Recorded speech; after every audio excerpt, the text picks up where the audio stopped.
Hello, everybody. I'm Dr. Frank Newport. And I'm Nate Brantingham. And we welcome you to our podcast, Objective Religion. A lot to talk about today because we are going to focus on the relationship between what's on everybody's mind, the virus, COVID-19, and religion. These two are intertwined in many ways, and we're going to get into some of the specifics on this and have a special guest who's going to talk about the relationship between the virus situation, this great shock to the psyche of our country, the national crisis that we're going through, and what it means for religion, and also what religion means for the nation's reaction to the crisis. We, of course, have had massive changes in the way that people worship as a result of the crisis. We have religious organizations trying to do a lot to mitigate the effect of the crisis, and we have the idea that it's possible that in this kind of situation, people are going to turn more to religion than they have ordinarily, and we might see an increase in overall religiosity. All of this and more we'll be discussing today on Objective Religion. So let's start from the basics. Most churches at this point are not worshiping in their buildings. They're all doing remote worships. They're doing drive-in worships. They're trying to get creative about it. Worship over Zoom, worship over Facebook Live. This is a tremendous shift to technology out of the traditional and into a more virtual technology. What do we know about the history of doing church virtually? You know, that's a very interesting point, Nate, because a lot of people say, oh, this is brand new. You know, churches no longer can worship in person. They're going to have to go online, so to speak. But we go all the way back to the 1920s. I've been doing some historical research on this and have found that religious organizations and churches were actually using, quote, new technology back then to broadcast their worship services. And of course, back in the 1920s, it was radio. But it didn't take long before radio had inserted itself as a medium of communication in America, before churches and religious organizations and evangelists jumped on the radio bandwagon and were using radio to broadcast religious programming. Then we had television, which came into being in this country in the 40s and 1950s. And again, it didn't take long before religious organizations churches and evangelists took advantage of this and began to broadcast using this new medium of television. In fact, we hear the word a lot, televangelists, Nate, but think where that came from. That was evangelists who were on television, right? And that's not a new phenomenon at all. And more recently, we have had a lot of churches, well before this crisis, who were using the capabilities of the internet to put their services online. At the very least, they would just tape, so to speak, the services, get a video of it and stick it up online. But a lot of churches were already doing that before this crisis came along.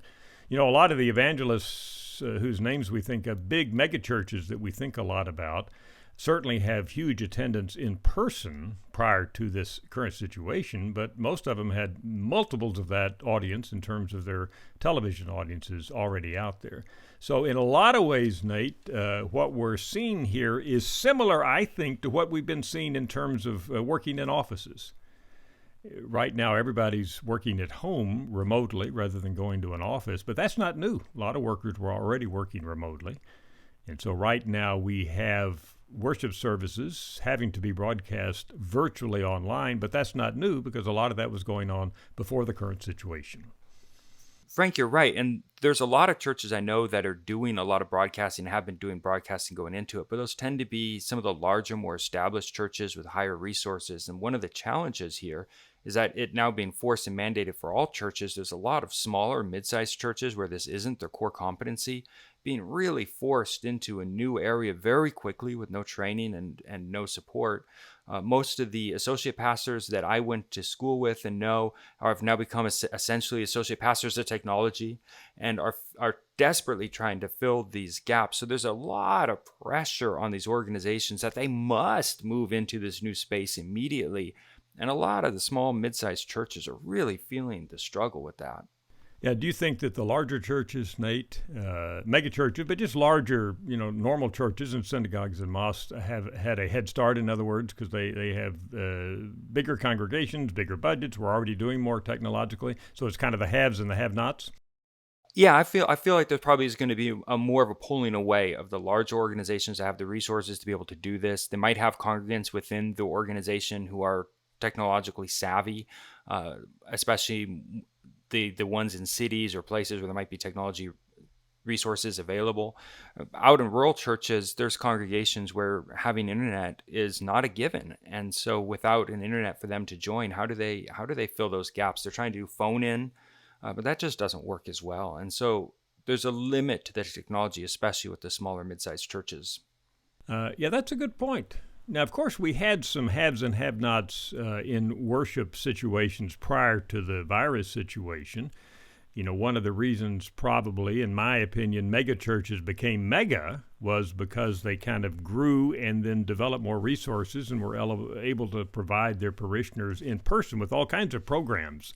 The services themselves were a lot more entertaining at a mega church. Had orchestras on stage or bands and all types of stuff with screens because they were bigger and able to do these kinds of things. So we already had, I think, some differentiation between the smaller congregations and the bigger ones and what they were able to provide to parishioners. But I think you're probably right in this situation, the divide could get even bigger, where big churches or churches that have big denominations behind them, say the Roman Catholic churches, which have a lot of technology coming from the Roman Catholic hierarchy, may be in a better position than the smaller churches, which simply aren't able to do all that much.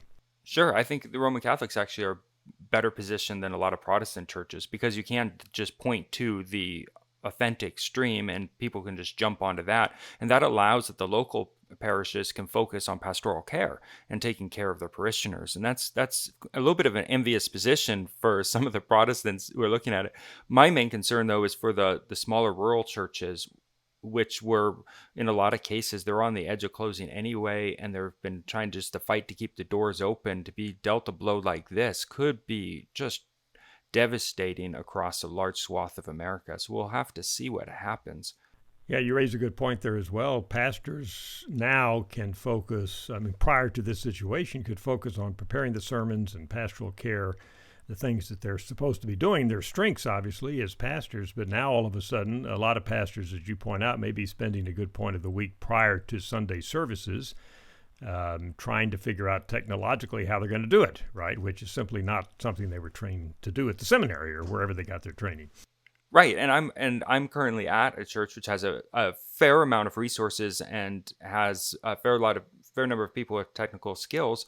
And I don't think we've yet had a Sunday worship that didn't have some sort of technological fault, failing somewhere along the way. So there's just a really steep learning curve there, and it takes a lot of time and energy to keep that going. And also, people may get used to the idea, and I think you pointed that out in some of our previous conversations, Nate. People may get used to the idea of being able to shop around on the online for services, right?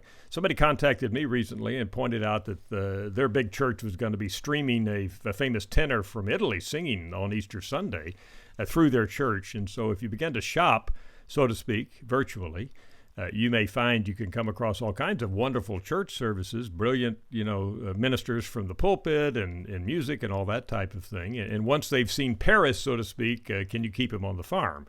Will they want to go back to just their local church when they know they can get these kind of outstanding services from the bigger churches just by clicking a button on the computer?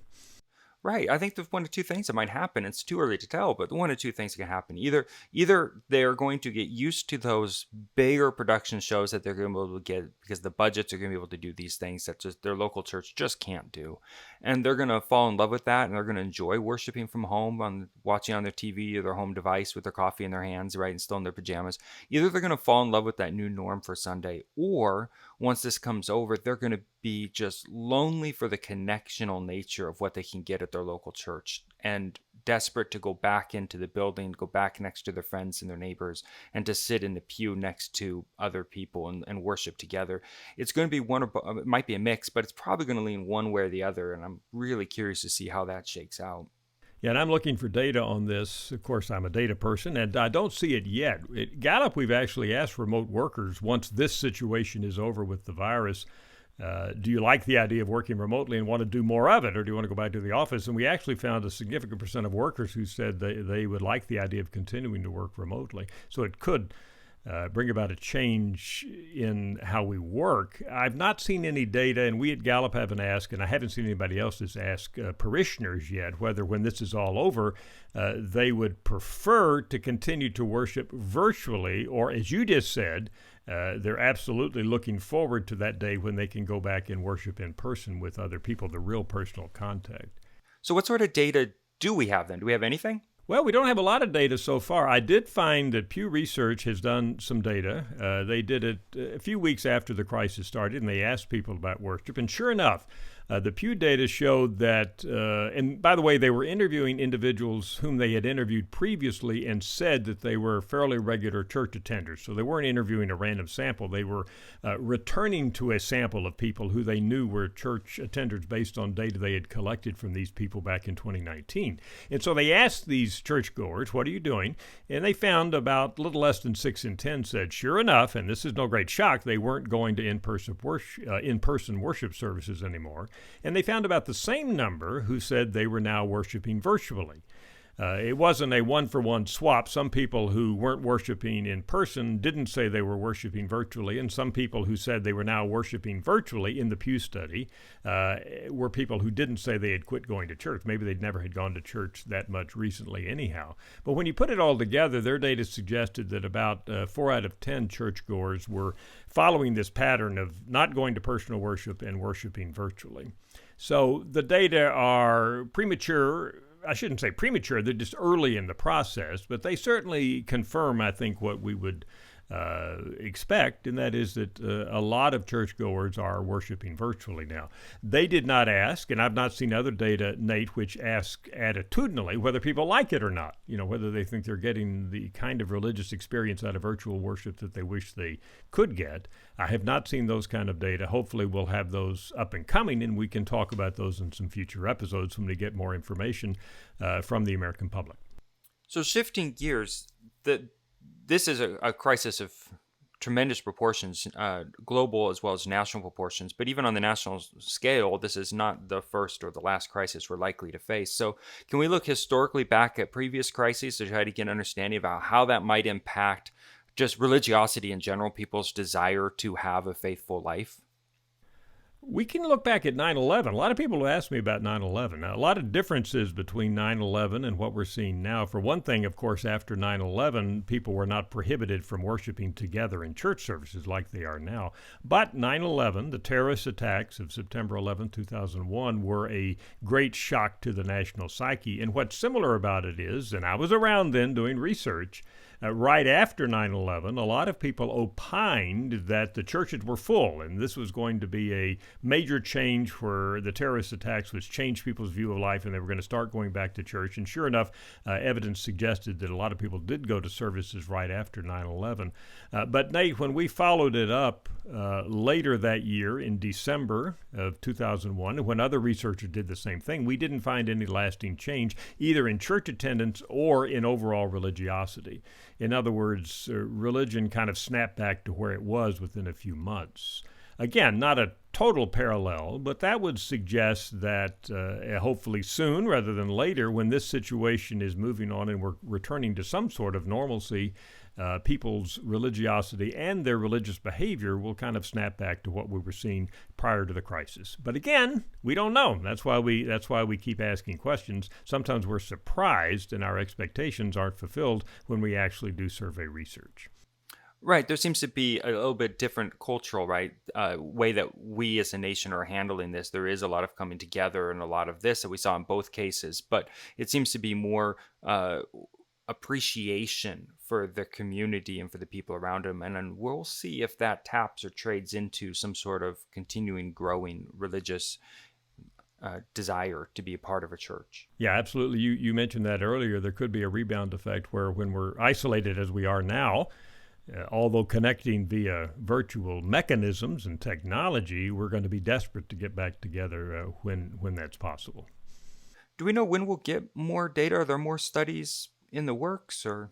Well, there are always studies in the works. At Gallup, we're going to be asking some more religious questions in the future, although a lot of our surveys now are asking, questions about social distancing and some of these kinds of public policy issues, which I think are very important. But I'm sure between our organization at Gallup and Pew Research, which does a lot of religious research, and a lot of other organizations around the country, as these weeks go on, we'll get more and more data and begin to get a better feel for what all this means for the future of organized religion in this country. Nate, you've heard the expression, there are no atheists in foxholes. Yes, I've heard of that. And of course, there are a lot of times not atheists when we have major crises in our lives. I remember, and I wrote about this in my religion book after the plane took off from LaGuardia that landed in the Hudson River. You remember that well? Yes.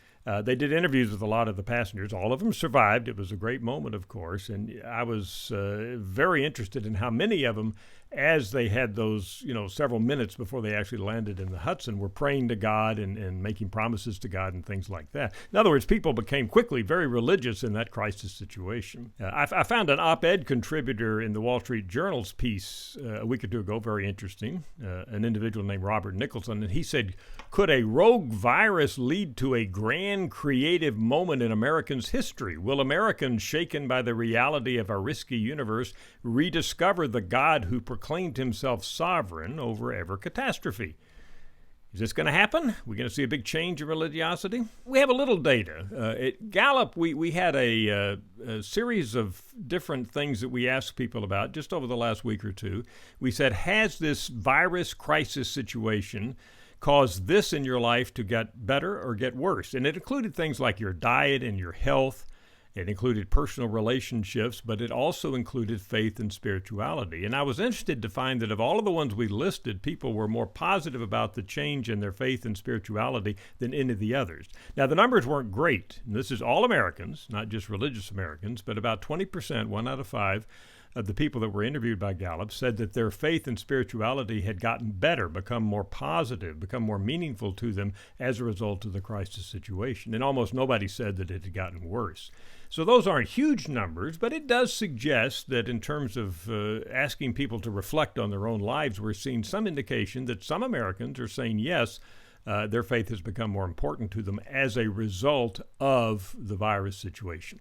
I'm actually surprised by that, Frank. Not so much that it's the 20%, although that's great, but that was the strongest indicator of all of them. Did that include baking bread? But it did, which I say is a joke, but it did include running. And I've been seeing a lot of people running and exercising and doing all the things. So to see even the religious surpassing that is, I think, actually kind of a surprising positive outcome here. Yes, I was surprised as well. No, it didn't include baking bread, but it did include diet and exercise. And I was interested, like you, I've seen many people, including myself, I should say, out walking, getting more exercise, get out of the house. But actually, that was a net negative. More people said that their exercise situation getting worse and their diet was getting worse than getting better. So the 20% did stand out in that sense. I should point out that is 20% of Americans who said their religion is getting better. Now, they may be hardcore people who are religious anyhow. That certainly doesn't imply that 20% of Americans who previously were not religious at all have suddenly become religious. But it may just be these are prior very religious people who were very religious prior to the situation, I should say, who have just found their faith deepened. So again, we're going to have to wait until we get some more hardcore trend indicators in some of our research about whether importance of religion in your personal life, one of our key measures we've tracked for many years, if that goes up, and of course we'll be tracking church attendance in some different ways going forward. And we're not the only ones asking these questions. Another person asking these questions is Dr. Jeff Levin. And so we are also lucky enough to be able to have an interview with Dr. Levin. So let's look at that now.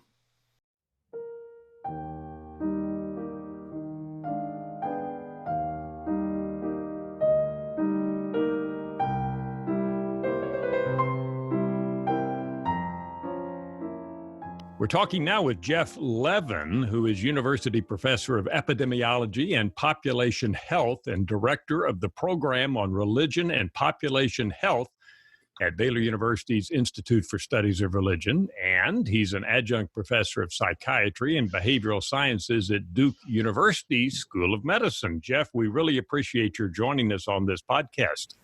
Well, thank you very much, Frank. I'm happy to be here.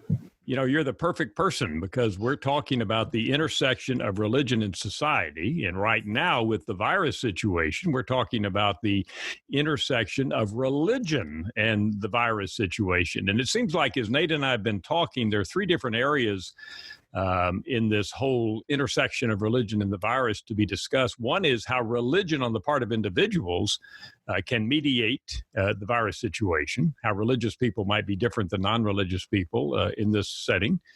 Second, how the virus situation might affect religiosity long term. You know, there are no atheists in foxholes, as it is often said. Have we, or are we going to see an uptick, a surge in religiosity? And third is what you call, I think, bioethical aspects of this situation, where religion could actually be a positive effect on society around it and the virus situation. But let's start out with the very first one, which is how individual religiosity might be a plus in this time of uncertainty with the virus situation.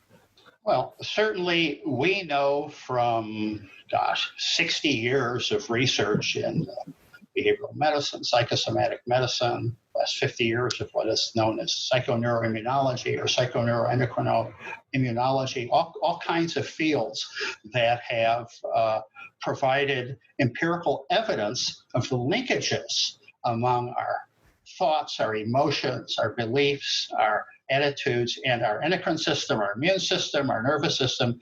Point is, there is substantial evidence that the things that we feel, the things that we believe, the emotions that we have, good or bad, can influence our health. And in a situation like this, where there is so much emotion, so much feeling, this can work for our betterment. It can work for our detriment. And one of the things that interests me and perturbs me a little is that in the reports, the news reports, the media reports surrounding the current outbreak of the SARS-CoV-2 virus, we're hearing all about the responses that the public health system and the government are trying to implement to help mitigate the spread of the virus and to enhance the containment of transmission of the virus. Now, this is all well and good, but we're leaving out another half of the equation. And in any disease outbreak, really, there are two dimensions. There's the public response, which is about containment, and then there's the personal response, which is about building up our resilience. And in the field of epidemiology, we have a word for that, host resistance. And that's a very fancy technical word, but it means, in other words, what are the things we can do to strengthen ourselves? And while I would never suggest that having the right mental attitude or the right belief or faith in God will magically cause an exposure to a virus not to lead to an infection, or if one is infected, not to become a pathogenic case, or this will somehow mitigate the virulence of the virus, what I believe that research does show us is that if we are suffering from an illness, if we are diseased, if we are infected, that we have resources inside of ourselves that can strengthen us and enable us to resist and to possibly, I'm searching for a way to language this right, cause the course of the illness in a particular person to not be as serious as it might have been if left unmolested by positive emotions. How's that for an unusual way to put it? And I think that faith, personal faith, can be a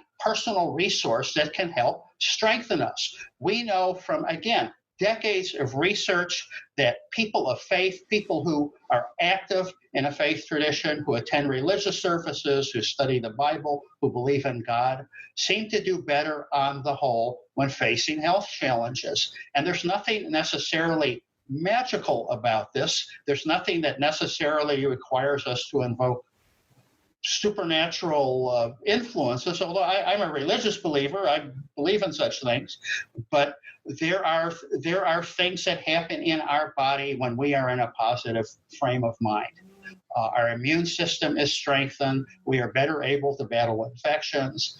There's even evidence that people of faith, on the whole, live longer and do better with certain health conditions than people who do not have some sort of a faith background. So I think for these sorts of reasons, being able to have continuity in one's ongoing faith practice is very, very important, because without that, if we lose that ability to maintain that practice, this can create anxiety, it can create depression, it can create all kinds of negative emotions that in turn can depress the immune system and make us worse. So perhaps people that I'm making this, people that never had any type of a faith connection, they'll do as well or as poorly as they're going to do. But people that actually do have a strong faith connection and are now cut off from it and do not have a way through Zoom or through other means to connect with their church or their congregation, they might actually even do worse than people who are secular and are just going about their business. So I think it's very, very important. It's vitally important that people be able to maintain those connections. And for example, our family's Jewish, and our congregation here in Waco, we're having Shabbat services over Zoom, and it's lovely, and it's a wonderful way to stay connected, even though we can't go to services. I've even reconnected we used to live in Kansas, with our former temple in Kansas. So on Friday nights, I go to services in Waco, I go to a conservative service, and then I go to a Reformed service in Topeka. So I told my wife I'm looking for an Orthodox service so I can check all the boxes. But I can tell you that just my own frame of mind is improved so much by being able to maintain continuity in my faith practice. And again, just a question there. You said frame of mind. What's really fascinating by what you're saying here is you're saying there's actually a physiological benefit, so to speak, from religion or the types of things associated with a strong spiritual life with its continuity. Physiologically, you might be able to handle a situation involving the virus. And then you just mentioned something on the other aspect of it, which would be mental. Whether or not it's going to help you if you happen to get the virus, which hopefully most people or almost all people listening to this won't, religion can help you mentally, right? They keep you from anxiety and depression and worry and all that in this time of uncertainty. Right. It's doing all of these things. It can provide you with a psychic grid, with a frame to see the world, to provide a sense of meaning to you that can help sustain you. That too can add to your resilience. It also can through emotional effects, through positive emotions, can sustain you as well and can enhance your immune response. I mean, I think it can do all of these things. Frank, I think what's very important to convey, and I think I did this in some of the media that I've done lately, is to make clear that people understand this is not a magic bullet. It's not like, well, just do this, pray, read the Bible, go to church online, whatever, and you won't get sick. Or if you get sick, you'll get better quicker or whatever. That's a little strong. I think what research suggests is that on the average, all things being equal, this is something that helps increase our odds, for want of a better way to put it. And we're all looking for things we can do. Washing our hands, we're doing this, we're keeping our distance.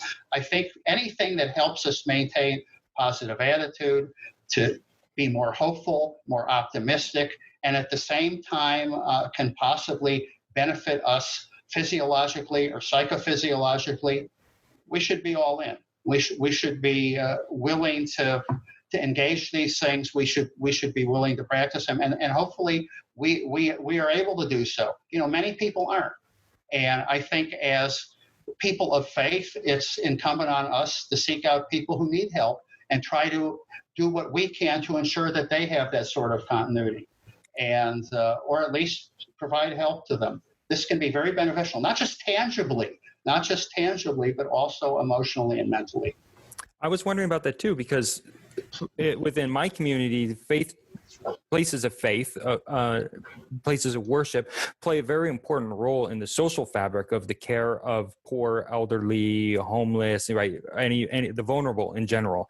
They play a very important role in that. And now that role is being a little bit challenged. Going to have to at least change how we do that. And there's a lot of concern that these people might be left out. And churches are doing a great job trying to address that in my community. But there is a tension between which of these needs takes priority. Well, which takes priority? I think they're all priority. I mean, that's kind of a cop-out answer. But I mean, what is it that faith calls us to do and to be? It's to be a light in the world, to be present in the world, to represent those eternal values. For a Christian, it's to be Christ, so to speak, in the world, pick up the cross. For Jews, it's to do mitzvot. It's to follow justice. It's to be God's representative, if you will. And I think that in times of need, in times of challenge, we are called to be of service. The data that we have, which is very limited right now, Jeff, shows, at least from Pew Research, that over half of Americans say they prayed for containment of the virus, or at least prayed about the virus situation. That's interesting. I know there was some research quite a while ago where they randomly assigned people to pray for people who were sick, and there was at least some suggestion that prayer could make a difference. Any thoughts on prayer? Well, certainly. You're referring to a study done by Dr. Randy Bird in San Francisco in 1988, published in Science. There actually have been over 200 of these studies that have been done over the years, randomized, controlled, double-blinded clinical trials of prayer at a distance. And I don't mean prayer like you're in the room with somebody and you pray for them, you lay hands on them, and then maybe they feel better, and we can attribute that to psychosomatic effects or the placebo effect. But I mean really like double-blinded distant prayer. So there have been lots of these studies. It's funny, I teach a class on the history of religious healing to pre-med students at Baylor. And the last 2 weeks, we are reading these studies and talking about this document. So I'm getting ready to lecture by Zoom on Wednesday on this very subject. But there have been many studies like that. Not all of them show a positive result. Some do. My response to those studies, on the one hand, most of them are not very well done, and most of them probably do not show what people think they're showing. But some of them, a small minority, maybe about a quarter of them, are very, very well done and seem to suggest that there is a salutogenic or salutary effect of absent prayer.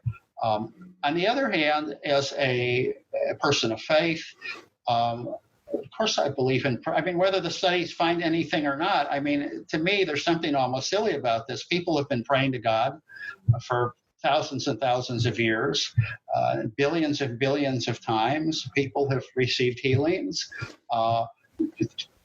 Whether this comes from something supernatural from God or comes from their own frame of mind, or it's a placebo effect, or I mean, part of me wants to say, who cares? The scientist in me is very interested in these studies. I think they're fascinating and exciting, and maybe we can learn something about the non-locality of human consciousness. And I don't disparage it at all. I have close friends who do this work. I've commented on this work. I've written about it. I don't do these studies, by the way. But the religious person in me is kind of like, well, whatever. I think it's natural for us to want to pray, to want to seek out God, and I think it's positive, it's healthy. If it causes us to relinquish our own role in trying to work for a solution to this situation, I think it can be a negative thing. But if we see ourselves as partners, as co-creators, whatever phrase one wants to use, I think it's very healthy. Yeah, I think that's fascinating, tying it into what you're saying earlier, in that regardless, in a situation like this where we're all impacted, regardless of the actual medical impact of the effect of the prayer on the person who's sick, which does appear like there might be something, but even if there isn't, there is a positive impact on the one who's doing the praying. So in a crisis like this, there's an upside on that end. I don't know if there's studies doing that, not the one who's receiving the prayer, but how's the positive impact on the health of the one who's doing the praying for the people who are sick? Seems like there's something there. Well, there's a literature in the field of gerontology and geriatrics, a study of aging, the study of older adults, that in recent years has begun to look at caregivers. And caregivers suffer stress, and caregivers suffer burnout. We always focus on the person they're caring for. And what are some of the things that help strengthen caregivers? And faith works at that end too, not just for patients, for clients, for sick people, but faith is something that enhances the resilience of people that are caregiving. So I think just to pray for others is a wonderful thing. So if we had to summarize, Jeff, one, clearly you believe that the data show people who are personally religious probably on average, or the probabilities are higher, to phrase it that way, that they're going to come out better off than people who aren't. And on second, average. Yeah. Right. Probabilities. Like if you stop smoking, it doesn't mean you won't get lung cancer, but it lowers your probabilities, right? You got it.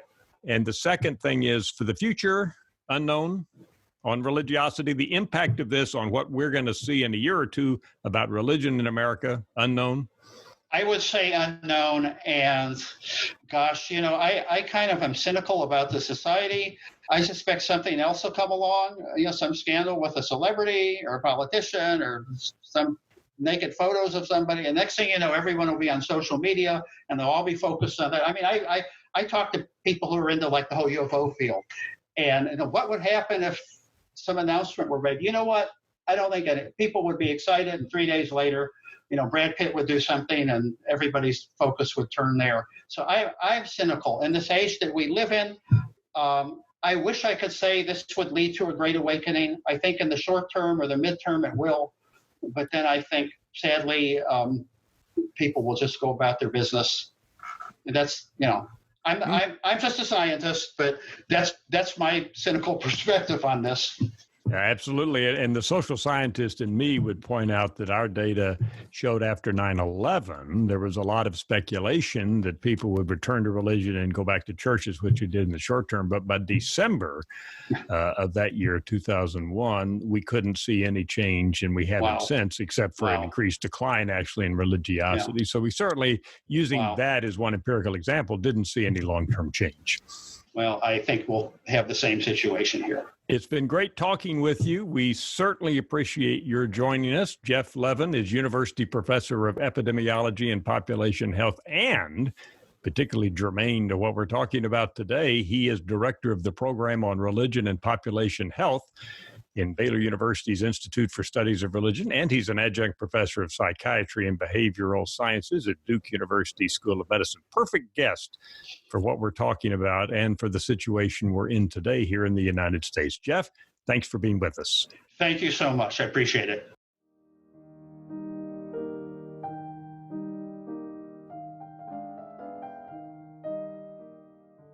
Well, Frank, that was a wonderful interview we had. It's hard to imagine a better fit for this conversation, is it? Yeah, an epidemiologist by training, which are clearly the specialists that has really been in demand in terms of their expertise in the current situation, but also an individual, Dr. Levin, who has studied the impact of religion on disease and medicine for his professional career. So, as you say, a perfect fit for the topic of this podcast. So combining that conversation with the conversation that we had before that, what have we learned? Well, there's several things I think are not so much clear as are the areas that we really need to focus on. I guess the basic mantra of everything I would say here today is it's really too early to tell in an empirical fashion what the impact of this virus situation is going to be on collective worship going forward and on personal religiosity going forward. I think we do know anecdotally that certainly church organizations, religious organizations have been contributing positively already in terms of their charitable activities, helping people, their own members, helping them when they're stuck at home now, but also helping the poor and others that aren't doing as well in this situation. But the impact on worship collectively and the impact on religiosity, I think just too early to tell. It's massive change. Probably the hypothesis that we would start with is everything's going to go back to where it was when we talk again in a year. Won't be a lot of long-lasting change. But again, hypotheses are only that, hypotheses, and we have to wait for data in order to see whether or not those hypotheses are proven right or proven wrong as we go forward. Yeah, and even if it just stays the same in the face of a decline of religiosity in America, that might actually be a positive impact. So we'll have to see how this plays out long term. So this might be a conversation that we end up coming back to down the road once we start getting some more information. Oh, I absolutely think we will. I can't say it enough. This is probably one of the most significant shocks to the religious system in the United States that we've seen in history. When suddenly Americans are told you can't worship collectively, which is something that Americans have been doing going all the way back to when the first settlers arrived here. First European settlers arrived here back in the late 1500s and into the 1600s. From that point forward, Americans have been worshiping collectively. And now suddenly here in 2020, most Americans have been told you can't worship together and you have to do it in new ways. So it's a huge change. And as you say, we're just going to see what the long-term impact of this. It could be positive, could be negative. If it stops the kind of trends we've seen, that could be seen as a positive. All of this is something, as you say, Nate, that we're going to return to in the future. Well, that was a great conversation, Frank. I'm looking forward to us coming back to this once we have a little bit more data. I'm also looking forward to hearing from our listeners. If they have questions specific about the data or what they would like to know in the future, it would be interesting for us to see if we can ferret out some of those answers. So looking forward to ongoing conversations about this important topic.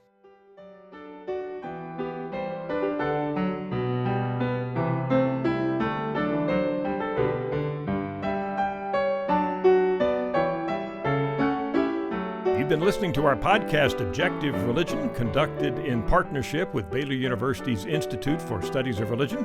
I'm Dr. Frank Newport. And I'm Nate Brantingham. Thank you for listening.